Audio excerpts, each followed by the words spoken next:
Hey guys, in today's video I'm going to talk about how I got started with my GMAT preparation that allowed me to score a 710. In particular, in this video I'm going to give you some recommendations with regard to how you should get started, what materials you should purchase, what mistakes you should avoid, and how you can make the most out of your preparation time. And as always, you can find the timestamps to each part of the video in the video description below. And now let's get started.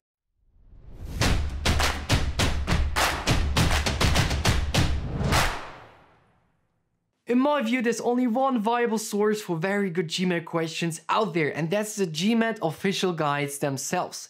Hence, I would highly suggest you to purchase the official guide quantitative review and the official guide verbal review. It doesn't really matter which issue you purchase, whether it's the 2017, the 2020 or the 2021, the latest one, as long as you have access to the online question library, because the test will be on a PC. And if you study the questions on paper, in particular, if you study the verbal questions on paper, you will have a much easier time than you will have on a test. And in order to create this very realistic exercising environment, you should have access to the online question library too, so you can exercise the questions on your PC.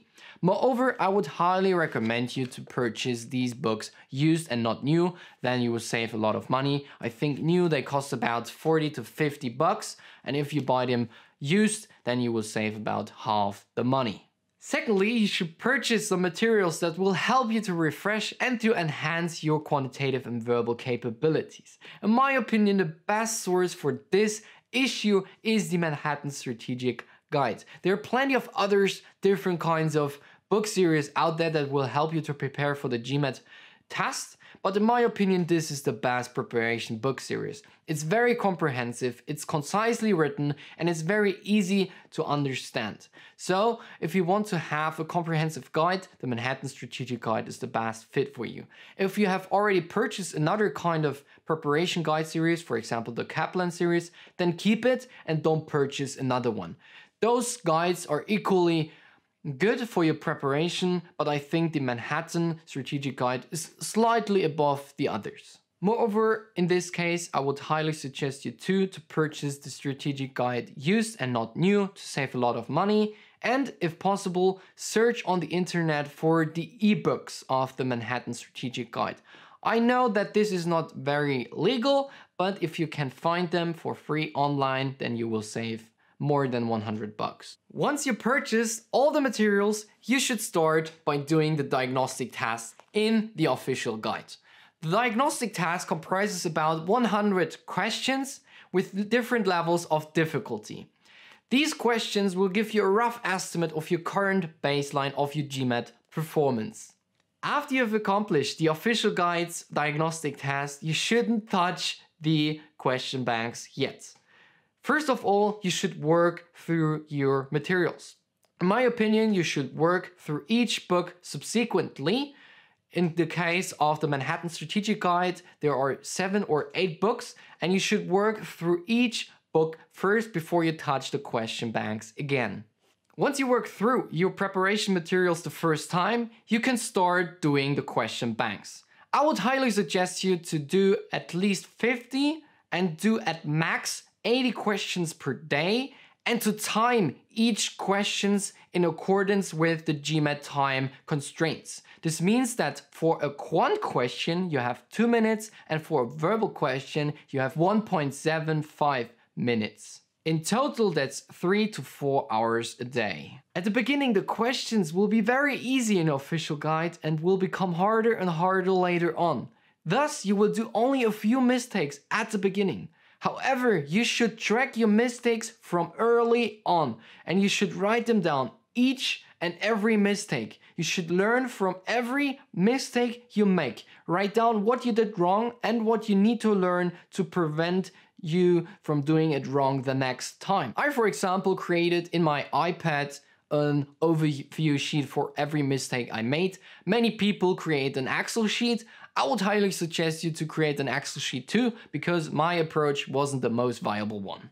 You only have a limited number of questions, of official questions out there, and therefore you need to treat every question very carefully. So you need to learn from every question as much as you can. If you do a mistake, learn from this mistake. And it's very important that every question you do is time constrained, so you have the most realistic testing experience. Additionally, if you encounter a mistake, you should revise your preparation materials. Look back at the pages which provide you the explanation for your mistakes. For example, if you have a quantitative error, for example, for a number properties or a probability problem, then look back at the pages, at the chapters of this topic, learn from your mistakes.